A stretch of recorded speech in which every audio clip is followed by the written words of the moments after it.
ఈ నంది మండపానికి ప్రధాన ఆలయ ముఖ మండపానికి మధ్య గాలిలో వేలాడుతున్నట్లుగా ఉండే ఒక రాతి వంతెన ఉంటుంది. ఎక్కడైనా చూసారా రాతి వంతెన అంటే? ఎల్లోరా గుహల నిర్మాణం నిజంగా అద్భుతం, ఆశ్చర్యకరం. నేటి ఆధునిక సాంకేతిక అందుబాటులో ఉన్న అప్పట్లో వారు మలిచిన తీరును, ఆ కళాఖండాలను ఇప్పుడు సృష్టించడం సాధ్యమేనా అనిపిస్తుంది. మీరు టైం ట్రావెల్ చేయాలనుకుంటున్నారా? అయితే లగేజ్ సర్దుకొని మహారాష్ట్రలోని ఎల్లోరా కేవ్స్కి వచ్చేయండి. ఇక్కడికి వస్తే మనం 6వ శతాబ్దంలోకి ఇమీడియట్గా వెళ్ళిపోతాం.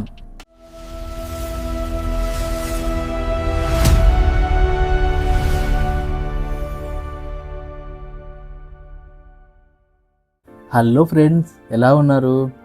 మన లైఫ్ ట్రావెల్ బకెట్ లిస్ట్లో ఎప్పటికైనా వెళ్ళాలని రాసుకునే ఒక అద్భుతమైన ప్రపంచంలోకి ఈరోజు మిమ్మల్ని తీసుకెళ్తున్నా. అదే వరల్డ్ ఫేమస్ ఎల్లోరా గుహలు.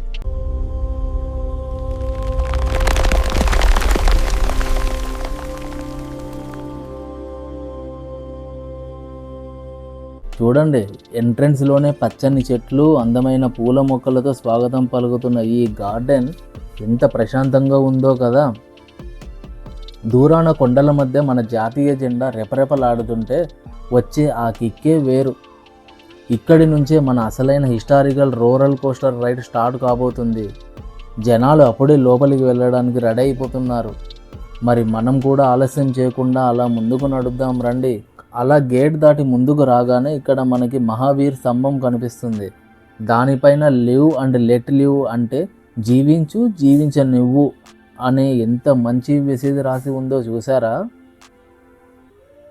చుట్టూ చూస్తే అబ్బో ఎంతమంది జనాలు, టూరిస్టులు, గైడ్లు, చిన్నపిల్లలు, అంతా ఒక పెద్ద జాతరలా ఉంది. ఆ పక్కనే పింక్ కలర్ బొంబాయి మిఠాయి తింటూ వెళ్తున్న వాళ్ళని చూస్తుంటే చిన్నప్పటి జ్ఞాపకాలు గుర్తొస్తున్నాయి కదా. ఓసారి ఇక్కడ ఇంపార్టెంట్ విషయం చెప్పాలి. ఇక్కడ పెద్ద పెద్ద మర్రి చెట్లు, వాటి ఊడలు ఎంత బాగున్నాయో. వాటిపైన కూర్చొని మనల్ని సైట్ కొడుతున్న ఈ కోతి బావలను కూడా కాస్త గమనించండి. చాలా స్టైలిష్గా ఫెన్సింగ్ పైన కూర్చొని ఫోజులు ఇస్తున్నాయి కదా. కానీ కాస్త జాగ్రత్త గురు, మీ చేతిలో ఫోన్లని, తినే వస్తువులని చాలా పద్ధతిగా టాస్క్ చేసేస్తాయి ఇవి. సెక్యూరిటీ అన్నలు అక్కడ చెకింగ్ చేస్తున్నారు. మనం అలా నడుచుకుంటూ ముందుకు వెళ్దాం. ఇక ఏ ట్రిప్కైనా అత్యంత కీలకమైన ఘట్టం అదేనండి, మన టికెట్ కౌంటర్. ఇక్కడ archaeological survey of India ASI వాళ్ళ బోర్డు ఉంది. దానిపై ఉన్న QR కోడ్ స్కాన్ చేసి కూడా మనం ఈ ప్లేస్ గురించిన బేసిక్ డీటెయిల్స్ తెలుసుకోవచ్చు. చూడండి, టికెట్ల కోసం జనాలు ఎలా లైన్లో నిలబడ్డారో. ఆన్లైన్లో బుక్ చేసుకుంటే ఈ లైన్ల తిప్పలు తప్పుతాయి. అదొక చిన్న ట్రావెల్ టిప్ అన్నమాట. టికెట్ ప్రైస్ అయితే ఇండియన్స్కి 40 రూపీస్, ఫారినర్స్కి 600, చిల్డ్రన్ బిలో 15 ఇయర్స్ వాళ్ళకి ఫ్రీ అయితే ఉంది. చలో, టికెట్ అయితే వచ్చేసింది. ఇక ఆ చరిత్ర ప్రపంచంలోకి అడుగు పెడదాం పదండి. లోపలికి రాగానే మనకు ముందుగా కనిపించేది ఈ లొకేషన్ ప్లాన్ బోర్డ్. ఇది చూస్తుంటే అచ్చం ఏదో ట్రెజర్ హంట్ మ్యాప్ లాగా ఉంది కదూ. ఇక్కడ మనం చూడబోయే మొత్తం గుహలు 34 బాస్. పెద్ద టాస్క్ ఏంటంటే 34 కవర్ చేసిన వాళ్ళు చాలా తక్కువ బై వాక్. బ్యాటరీ కారులో కవర్ చేయొచ్చు అనుకోండి, అది వేరు. ఇక్కడి నుంచి ఏ గుహ ఎంత దూరంలో ఉందో కూడా మ్యాప్లో క్లియర్గా ఇచ్చారు. ఇందులో కేవ్ నెంబర్ 16 ఉంది చూసారా? అదే మన ట్రిప్కి మెయిన్ హైలైట్. అదే కైలాసనాథ టెంపుల్. వావ్, అదిగో దూరం నుంచి చూస్తుంటేనే ఆ కొండ, అందులో తొలిచిన ఒక మహా అద్భుతం చూస్తుంటే 2 కళ్ళు చాలట్లేదు కదా. అసలు ఈ ఎల్లోరా గుహలు ఎందుకు అంత ఫేమసో తెలుసా? దాదాపు 1500 ఏళ్ల క్రితం ఎలాంటి మోడర్న్ మిషన్లు, టెక్నాలజీ లేని రోజుల్లో కేవలం ఒకే ఒక కొండ రాయిని పైనుంచి కిందికి తొలుచుకుంటూ వచ్చి నిర్మించిన ప్రపంచపు మహా అద్భుతం ఇది. అలా ముందుకు చూస్తే సూర్యరశ్మిలో తలతల మెరుస్తూ గాలిలో రెపరెపలాడుతున్న మన జాతీయ జెండా. మన దేశపు ఇంతటి గొప్ప వారసత్వ సంపదను చూస్తుంటే మనసు ఆనందంతో, ఒక ఇండియన్ గర్వంతో ఛాతి ఉప్పొంగుతుంది. పదండి, ఆ కైలాసనాథుని అద్భుతాన్ని దగ్గర నుంచి చూద్దాం. ఇక్కడ హిందూ, బౌద్ధ, జైన మతాలకు సంబంధించిన 34 అద్భుతమైన గుహలు ఉన్నాయి. ఇందులో ఒక అద్భుతమైన విషయం ఏంటంటే 1 నుంచి 12 వరకు గుహలు బౌద్ధ మతానికి, 13 నుంచి 29 వరకు హిందూ మతానికి, అలాగే 30 నుంచి 34 వరకు జైన మతానికి చెందినవి. ఒకే కొండపై 3 వేరువేరు మతాలకు చెందిన పవిత్ర స్థలాలు ఉండడం అప్పటి మన భారతదేశపు మత సామరస్యానికి ఒక గొప్ప ఉదాహరణ అనుకోండి. అంతేకాదండి, ఒక్కో మతం వారు అవతలి వాళ్ళకంటే మేము గొప్పగా కట్టాలి పోటీ పడి మరీ కట్టినట్టు ఉంటాయంట. అది నిజమో కాదో చూద్దాం. వ్యూవర్స్ అప్పుడే ఫోటోలు సెల్ఫీల కోసం ఎలా ఎగబడుతున్నారో చూడండి. అసలు ఈ కైలాసనాథ దేవాలయం ఎందుకు వరల్డ్ ఫేమస్ అంటే, ప్రపంచంలోనే ఒకే రాతిని పైనుంచి కింది వరకు అంటే టాప్ టు బాటం తొలుచుకుంటూ వచ్చి నిర్మించిన ఏకైక కట్టడం ఇది. సుమారు 8వ శతాబ్దంలో రాష్ట్రకూట వంశానికి చెందిన రాజు మొదటి కృష్ణుడు దీనిని నిర్మించాడు.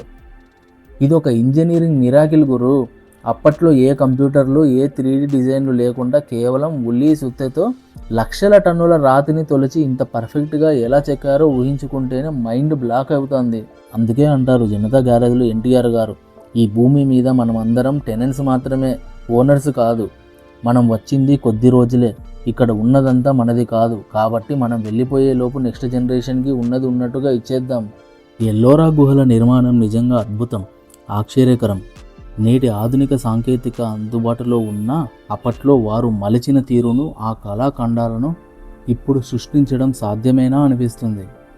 మనం నిర్మించే కట్టడాలు ఎన్నాళ్ళు నిలుస్తాయో తెలియదు, కానీ వారి శ్రమ నైపుణ్యం వేల ఏళ్లుగా చెక్కు చెదరకుండా నిలిచి ఉన్నాయి. ఆనాటి శిల్పుల ప్రతిభకు, వారి సహనానికి నిజంగా హ్యాట్స్ ఆఫ్. అసలు ఏ ఆధునిక మిషన్లు లేని ఆ కాలంలో కేవలం ఉలి సుత్తితో లక్షల టన్నుల రాతిని ఎలా తొలిచారో ఇప్పటికీ ప్రపంచవ్యాప్తంగా ఉన్న ఆర్కిటెక్టులకు ఒక మిస్టరీనే. మనం రెస్పాన్సిబుల్ టూరిస్టులం కదా, ఎంజాయ్ చేయాలి, కానీ ప్లాస్టిక్ కవర్లు, వాటర్ బాటిల్స్ అలాంటివి ఎక్కడ పడితే అక్కడ పడేయకూడదు సుమా. ఈ రాతి మెట్లు ఎక్కుతుంటే అచ్చం ఏదో ట్రెజర్ హంట్కి వెళ్తున్న ఫీలింగ్ వస్తుంది కదా. మీరు ఒకటి గుర్తుపెట్టుకోవాలి, ఎల్లోరాకి వచ్చే ముందు ఎల్లోరా కేవ్స్ మంగళవారం నాడు క్లోజ్ చేస్తారు. మిగతా అన్ని రోజుల్లో ఉదయం 6 నుంచి సాయంత్రం 6 వరకు ఓపెన్లో ఉంటుంది. బ్యాటరీ కార్లు అయితే ఆఫ్టర్నూన్ 3 కల్లా క్లోజ్ చేసేస్తారు. 3 తర్వాత ఓన్లీ డ్రాపింగ్ మాత్రమే యూజ్ చేస్తారు. ఇదైతే కొంచెం గమనించి గుర్తుపెట్టుకోండి. మనం ఇప్పుడు కేవ్ నెంబర్ 25లో ఉన్నాము. దీన్ని కుంభారవాడ అని పిలుస్తారు. ఈ గుహ యొక్క అత్యంత విశిష్టమైన ప్రత్యేకత ఏమిటంటే, దీన్ని గర్భగుడి ముందర భాగపు సీలింగ్పై చెక్కబడిన సూర్యదేవుని శిల్పం.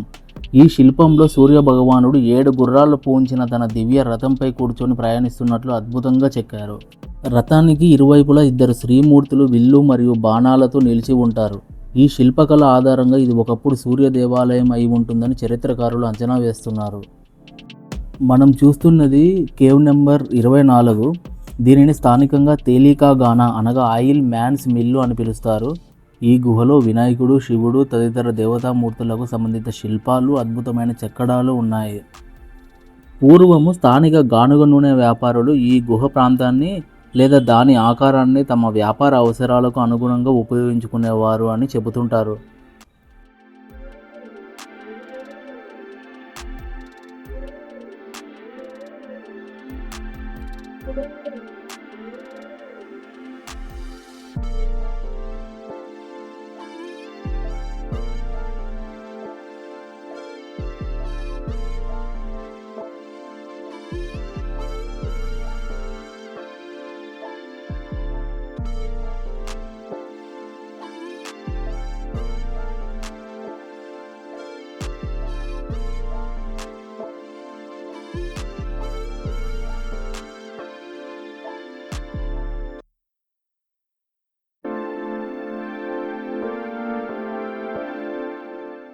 ఎల్లోరా గుహల ప్రయాణంలో మనం ఇప్పుడు 23వ గుహ దగ్గరకు చేరుకున్నాం. పరిమాణంలో చాలా చిన్నదైనప్పటికీ ప్రశాంతమైన వాతావరణంలో కొలువై ఉన్న మరొక అద్భుత శైవ క్షేత్రం ఇది.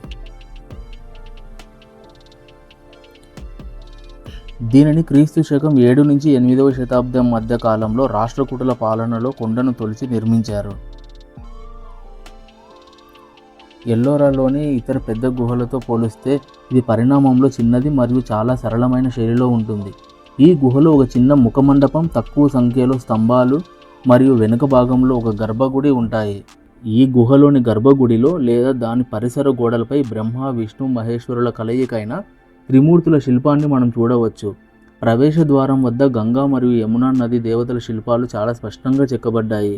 గుహ లోపలి గోడలపై శివపార్వతుల శిల్పాలు, అలాగే ఒక చిన్న వినాయకుని విగ్రహం భక్తులను ఆకట్టుకుంటుంది. పెద్దగా హడావుడి లేని ఎంతో నిశ్శబ్దంగా ఉండే ఈ 23వ గుహ ప్రాచీన కాలపు శిల్పుల ఏకాగ్రతను మరియు భక్తి భావాన్ని మనకు గుర్తు చేస్తుంది. మీరు టైం ట్రావెల్ చేయాలనుకుంటున్నారా? అయితే లగేజ్ సర్దుకొని మహారాష్ట్రలోని ఎల్లోరా కేవ్స్కి వచ్చేయండి. ఇక్కడికి వస్తే మనం 6వ శతాబ్దంలోకి ఇమీడియట్గా వెళ్ళిపోతాం. రాజులు మారారు, రాజ్యాలు అంతరించాయి, కాలం ఎంతో వేగంగా ముందుకు సాగిపోయింది. కానీ ఈ శిల్పాలు మాత్రం శతాబ్దాలుగా అలానే నిలిచి ఉన్నాయి. ప్రాచీన శిల్పుల చెమట చుక్కలు, వారి అంకిత భావం ఇక్కడి ప్రతి స్తంభంలోనూ మనకు స్పష్టంగా తగులుతాయి. మనం ఇప్పుడు కేవ్ నెంబర్ 22 దగ్గర ఉన్నాం. బయట నుంచి ఈ కొండను చూస్తే ఎంతో కఠినంగా కనిపిస్తుంది, కానీ లోపల చూడండి, గోడల మీద అద్భుతమైన శిల్పాలు చెక్కి ఉన్నాయి. ఈ గట్టి రాతిని తొలిచి దారి చేసుకోవడం, శిల్పాలు చెక్కడం అంటే మాటలా? అప్పటి శిల్పుల ఓపికకు మనం హ్యాట్స్ ఆఫ్ చెప్పాల్సిందే. అక్కడ కనపడేదే కేవ్ నెంబర్ 21. దీనిని అత్యంత అందమైన మరియు కళాత్మకమైన గుహలలో ఒకటిగా పరిగణిస్తారు. దీనిని స్థానికంగా రామేశ్వర గుహ అని కూడా పిలుస్తారు. 13 నుండి 29 గుహలలో ఇది అత్యంత పురాతనమైన గుహ ఇదేనని చరిత్రకారులు నమ్ముతారు. దీనిని క్రీస్తు శకం 6వ శతాబ్ద చివరలో కలుచూరి రాజవంశ కాలంలో చెక్కారు. ఈ గుహ పూర్తిగా శివునికి అంకితం చేయబడింది. దీని గర్భగుడిలో ఒక పెద్ద శివలింగం ఉంటుంది.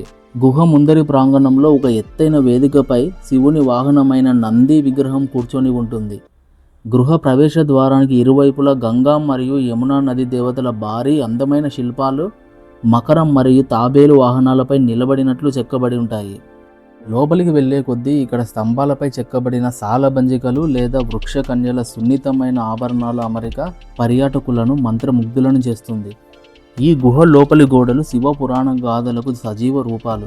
ఒకవైపు శివపార్వతుల కళ్యాణ వైభోగం, మరోవైపు రావణాసురుడు కైలాస పర్వతాన్ని ఎత్తే రావణానుగ్రహ మూర్తి దృశ్యం, ఇంకోవైపు మహిషాసురుడిని వధిస్తున్న దుర్గాదేవి రౌద్ర రూపం మరియు నటరాజస్వామి తాండవ నృత్య భంగిమ. ఇలా ప్రతి శిల్పం ఒక కథను చెబుతుంది. గర్భగుడిలోని పవిత్ర శివలింగం చుట్టూ ఉన్న ప్రదక్షిణ పథం మనకు ప్రశాంతతను అందిస్తుంది. శిల్పకళలోని సూక్ష్మ నైపుణ్యాన్ని, భక్తి రసాన్ని ఏకకాలంలో అనుభవించాలంటే ఎల్లోరాలోని 21 గుహను ఖచ్చితంగా సందర్శించాల్సిందే. గుహ చీకటి దాటి బయటకు రాగానే ప్రకృతి మనకు ఒక అద్భుతమైన సర్ప్రైజ్ ఇస్తుంది. మిగతా గుహల వైపు మనం ప్రయాణించాలంటే మధ్యలో ఒక చిన్న అగాధమైన లోయను దాటాల్సి ఉంటుంది. ఆ లోయపై గంభీరంగా వేలాడుతూ కనిపిస్తుందే, ఇదే ఈ ప్రసిద్ధ సస్పెన్షన్ బ్రిడ్జ్. రాయి, శిల్పం, చరిత్ర ఈ మూడింటి తీవ్రతతో నిండిపోయిన మన మనసుకు ఈ వంతెన ఒక అందమైన విరామం ఇస్తుంది. ఆ శిల్పాలు చూసి మన మైండ్ ఎంతగా షాక్కి గురైందో, ఆ తీవ్రత నుండి కాసేపు మనల్ని బయటకు తెచ్చేందుకే ఈ వంతెన ప్రకృతి ఒడిలో వెలిసినట్లు ఉంటుంది. 2 కొండల మధ్య ఊగుతున్న ఈ వంతెనపై నిలబడి చుట్టూ చూస్తే ఎల్లోరా యొక్క అసలైన అందం మనకు కనిపిస్తుంది. అద్దిగో, అన్నిటిలో కంటే ముఖ్యమైన కేవ్ నెంబర్ 16 కైలాసనాథ కేవ్ దగ్గరికి వచ్చేస్తున్నాం మనం. మానవ మేధస్సుకు, శిల్పకళా నైపుణ్యానికి పరాకాష్ట. కాలం కూడా తలవంచిన అద్భుత సృష్టి ఎల్లోరాలోని 16వ గుహ. కైలాసనాథ ఆలయం ప్రపంచంలోనే అతిపెద్ద ఒకే ఒక రాతితో చెక్కబడిన ఏకశిలా నిర్మాణం ఇది. సాధారణంగా ఏదైనా గుడి కట్టాలంటే కింద పునాది వేసి రాళ్లను ఒకదానిపై ఒకటి అమర్చుకుంటూ పైకి నిర్మిస్తారు. కానీ ఈ ఆలయాన్ని ఒకే భారీ కొండ పైనుంచి కిందికి చెక్కుకుంటూ వచ్చారు. ఏ ఒక్క చిన్న తప్పు జరిగినా మొత్తం శిల్పమే దెబ్బతినే ప్రమాదం ఉన్నా శతాబ్దాల క్రితం మన శిల్పులు సాధించిన ఈ అద్భుతం నేటి ఆధునిక ఇంజనీర్లకు కూడా ఒక అంతు చిక్కని రహస్యం. ఈ అద్భుత నిర్మాణాన్ని క్రీస్తు శకం 8వ శతాబ్దంలో, అంటే సుమారు 756 నుండి 773 మధ్య కాలంలో ప్రసిద్ధ రాష్ట్రకూట రాజు మొదటి కృష్ణ కాలంలో ప్రారంభించారు. దాదాపు 2 లక్షల టన్నుల బరువైన నల్లరాయిని ఈ కొండ నుండి తొలగించినట్లు చరిత్రకారులు చెప్తారు. ఇప్పుడు మనం కైలాస ఆలయ మహాద్వారం వద్ద ఉన్నాము. ఈ ప్రవేశ ద్వారం 2 అంతస్తుల గోపురంలాగా చెక్కబడింది. దీనిని స్క్రీన్ వాల్ అని కూడా పిలుస్తారు. మహాద్వారం దాటి లోపలి ప్రాంగణంలోకి రాగానే మనకు మొదటగా దర్శనమిచ్చేది గజలక్ష్మి అమ్మవారి అద్భుత శిల్పం. తామర పువ్వుపై కూర్చొని ఉన్న లక్ష్మీదేవికి ఇరువైపులా ఉన్న ఏనుగులు తమ తొండాలతో పవిత్ర జలాలను అభిషేకం చేస్తున్నట్లుగా ఈ శిల్పాన్ని అత్యంత సుందరంగా చెక్కారు. పరమశివుడి నివాసమైన హిమాలయాల్లోని పవిత్ర కైలాస పర్వతాన్ని భూమిపైకి తెస్తే ఎలా ఉంటుందో అలా ఈ ఆలయానికి రూపకల్పన చేశారు. ప్రవేశ ద్వారం వెలుపలి గోడలపై శైవ, వైష్ణవ సాంప్రదాయాలకు సంబంధించిన ఎన్నో రౌద్ర మరియు శాంత రూప శిల్పాలు మనకు కనిపిస్తాయి. ఈ భారీ ద్వారం గుండా లోపలికి అడుగు పెడుతుంటే మనం ఒక సాధారణ పర్యాటక ప్రదేశంలోకి కాదు, ఒక అలౌకిక శిల్పకళా ప్రపంచంలోకి ప్రవహిస్తున్నామనే భావన కలుగుతుంది. ఈ శిల్పం ఆలయానికి వచ్చే భక్తులకు, సందర్శకులకు శుభాన్ని మరియు ఐశ్వర్యాన్ని ప్రసాదించే ఒక మంగళకరమైన స్వాగతంగా నిలుస్తుంది. ఇప్పుడు ఆలయ కింది భాగాన్ని నిశ్చితంగా గమనించండి. ఈ మొత్తం ఆలయం అంతా కొన్ని వందల భారీ ఏనుగులు మరియు సింహాల దీవులపై నిలబడి ఉన్నట్లుగా చెక్కబడింది. ఈ ఏనుగుల శిల్పాలు పరిమాణంలో దాదాపు నిజమైన ఏనుగులంత పెద్దవిగా ఉంటాయి. తమ బలమైన భుజాలపై ఈ భారీ కైలాస పర్వతాన్ని భూమి నుండి పైకి లేపుతున్నాయా అన్నట్లుగా ఈ శిల్పాల భంగిమలు ఉంటాయి. ఒక్కో ఏనుగు ముఖంలో, కళ్ళల్లో కనిపించే హావభావాలు ప్రాచీన శిల్పుల సూక్ష్మ పరిశీలనకు నిదర్శనం. ఆలయ ప్రాంగణంలో ఇరువైపులా 2 భారీ ధ్వజస్తంభాలు లేదా విజయ స్తంభాలు గంభీరంగా నిలిచి ఉన్నాయి. దాదాపు 45 అడుగుల ఎత్తు ఉన్న ఈ స్తంభాలు కూడా అదే కొండరాయి నుండి చెక్కబడినవే. ఒకప్పుడు ఈ స్తంభాల పైభాగంలో త్రిశూలాలు ఉండేవని చరిత్రకారులు భావిస్తారు. ఈ స్తంభాలపై ఉన్న జ్యామితీయ డిజైన్లు, సూక్ష్మమైన చెక్కడాలు ఆనాటి శిల్పకళా ప్రౌఢిమ్యానికి చాటి చెప్తాయి. కొందరు పరిశోధకుల ప్రకారం దీనిని పూర్తి చేయడానికి వందల సంవత్సరాలు పడుతుందని అంచనా వేసినా కేవలం 18 సంవత్సరాల స్వల్ప వ్యవధిలోనే ఈ ఆలయ ప్రధాన రూపాన్ని చెక్కడం పూర్తి చేశారు. ఇప్పుడు మనం కింది భాగం నుండి ఆలయం పై అంతస్తుకు చేరుకోవడానికి చెక్కబడిన రాతి మెట్ల గుండా పైకి వెళ్దాం. ఈ మెట్లు కూడా కొండరాయిని తొలిచే క్రమంలోనే లోపలి వైపుగా అమర్చబడ్డాయి. పైకి వెళ్తున్న కొద్దీ ఆలయ ప్రాంగణం యొక్క విస్తీర్ణం, దాని చుట్టూ ఉన్న కొండ గోడల ఎత్తు మనకు స్పష్టంగా అర్థమవుతుంది. కొండను ఎంతో లోతుగా తొలిచారో పైకి వస్తే కానీ మనకు పూర్తిగా అనుభవంలోకి రాదు. మంటపం దాటి లోపలికి వెళ్తే అంతటా చీకటిగా ప్రశాంతంగా ఉండే ఆలయ హృదయ భాగం గర్భగుడి మనకు కనిపిస్తుంది.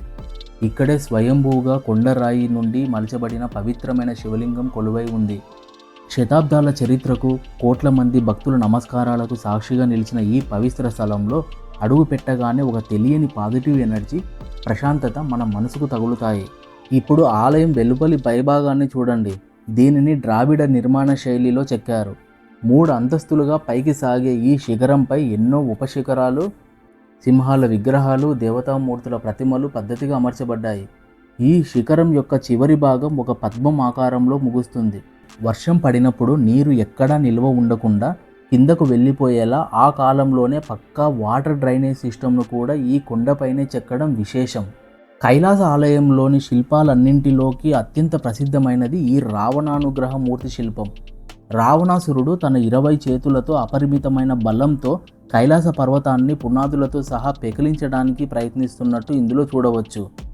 ఆ సమయంలో పర్వతం కదులుతుంటే పార్వతీదేవి భయంతో శివుని చేతిని పట్టుకోగా పరమశివుడు ఎంతో ప్రశాంతంగా తన కాలి బొటన వేలితో పర్వతాన్ని కిందికి నొక్కి రావణుని గర్వాన్ని అణచివేసే సన్నివేశాన్ని శిల్పులు ఇక్కడ సజీవంగా చెక్కారు. శిల్పంలో కనిపించే డ్రామా, ఎమోషన్ నిజంగా అద్భుతం. ఇందులో శివుని వాహనమైన నంది విగ్రహం ప్రతిష్ఠించబడి ఉంది. ఈ నంది మంటపానికి, ప్రధాన ఆలయ ముఖ మండపానికి మధ్య గాలిలో వేలాడుతున్నట్లుగా ఉండే ఒక రాతి వంతెన ఉంటుంది. ఎక్కడైనా చూసారా రాతి వంతెన అంటే? అది కూడా ఈ వంతెనను నేరుగా నిర్మించి ఇక్కడ పెట్టలేదు. కొండను పైనుంచి తొలిచేటప్పుడు ఈ వంతెన ఆకారాన్ని అలాగే ఉంచి కింద ఉన్న రాయిని తొలగించారు. ప్రాచీన ఇంజనీరింగ్ అద్భుతానికి ఇది ఒక పరాకాష్ట. వంతెన దాటి మనం ప్రధాన ఆలయం ముందరి భాగమైన రంగమండపం లేదా మహామండపంలోకి అడుగు పెడుతున్నాం. ఈ విశాలమైన హాలు మొత్తం 16 భారీ రాతి స్తంభాలపై ఆధారపడింది. 4 చొప్పున గ్రూపులుగా ఉన్న ఈ స్తంభాలపై అత్యంత క్లిష్టమైన జ్యామితీయ ఆకారాలు, పూలతీగలు, దేవతామూర్తుల శిల్పాలు చెక్కబడి ఉన్నాయి. పూర్వకాలంలో ఇక్కడ భరతనాట్యం, మతపరమైన ప్రసంగాలు, ఉత్సవాలు జరిగేవని చరిత్రకారులు చెప్తారు.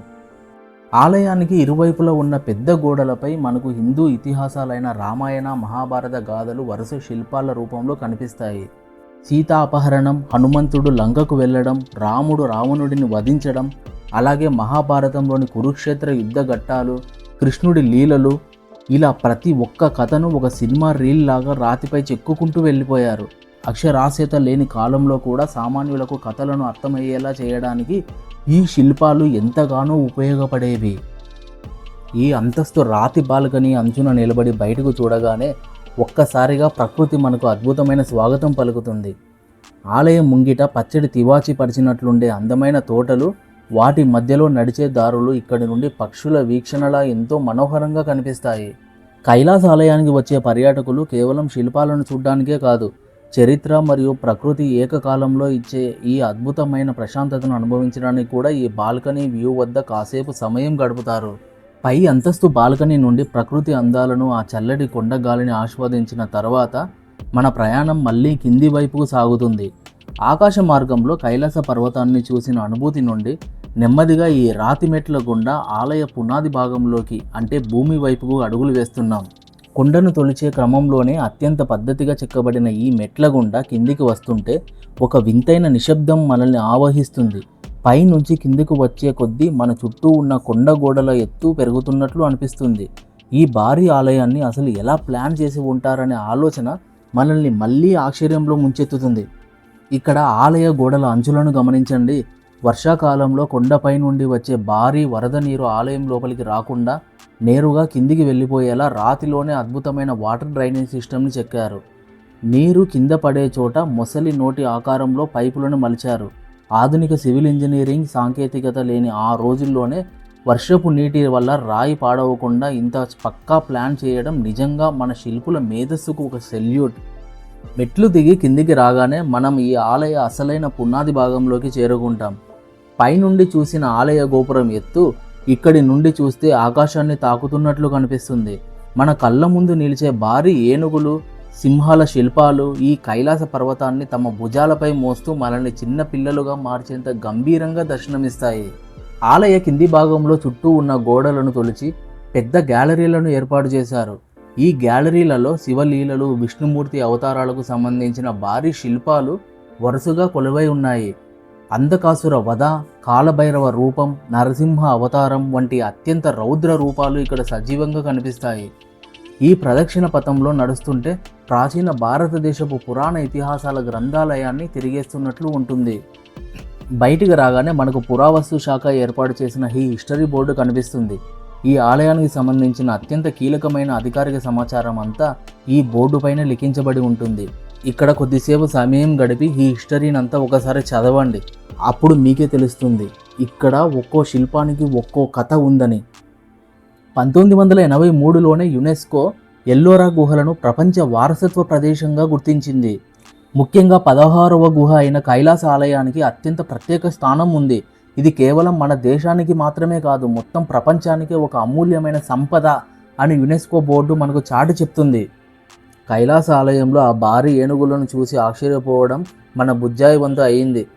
ఆ రాతి అద్భుతాలన్నింటినీ తన చిన్న కళ్ళతో ఎంతో కుతూహలంగా చూసిన తర్వాత, ఇగో ఇక్కడ 16వ గుహ వెలుపల ఇలా ప్రశాంతంగా కూర్చొని రిలాక్స్ అవుతోంది మా గిగ్లీ లాస్సీ. మరి ఇంతటి అద్భుతమైన ఎల్లోరా గుహలను మీరు కూడా సందర్శించాలనుకుంటున్నారా? అయితే ఇక్కడికి ఎలా చేరుకోవాలో ఇప్పుడు చూద్దాం. ఎల్లోరా కేవ్స్కు అత్యంత దగ్గరగా ఉండే నగరం ఛత్రపతి సంభాజీ నగర్. దీనినే పూర్వంగా ఔరంగాబాద్ అని పిలుస్తారు. ఈ నగరానికి దేశంలోని అన్ని ప్రధాన నగరాల నుండి రైలు మరియు విమాన సదుపాయాలు చాలా చక్కగా ఉన్నాయి. అక్కడి నుండి కేవలం 30 కిలోమీటర్ల దూరంలో ఉండే ఎల్లోరా గుహలకు చేరుకోవడానికి మీకు ప్రభుత్వ బస్సులు, ప్రైవేట్ ట్యాక్సీలు ఎప్పుడూ అందుబాటులో ఉంటాయి. ఇంకా దీని దగ్గరలో కృష్ణేశ్వర్ జ్యోతిర్లింగ ఆలయము మరియు స్లీపింగ్ హనుమ, భద్ర మారుతి హనుమాన్ టెంపుల్, కృష్ణేశ్వర్ మరియు స్లీపింగ్ హనుమాన్పై మన ఛానల్లో ఆల్రెడీ వీడియోలు ఉన్నాయి, చూడకపోతే ఒకసారి చూడండి. ఇంకా దీనికి 100 కిలోమీటర్ల దూరంలో అజంతా గుహలు కూడా ఉన్నాయి, అస్సలు మిస్ అవ్వకండి. ఈ వీడియో మీకు నచ్చితే వెంటనే ఒక లైక్ చేయండి, మీ ఫ్రెండ్స్తో షేర్ చేయండి. ఇలాంటి మరిన్ని interesting travel vlogs, historical places miss కాకుండా చూడడానికి ఇప్పుడే మన ఛానల్కు సబ్స్క్రైబ్ చేసుకోండి. పక్కనే ఉన్న బెల్ ఐకాన్ను నొక్కడం మర్చిపోవద్దు. తదుపరి సరికొత్త ప్రయాణంలో మళ్ళీ కలుద్దాం. అప్పటి వరకు సెలవు. Thank you for watching. Me Anjan.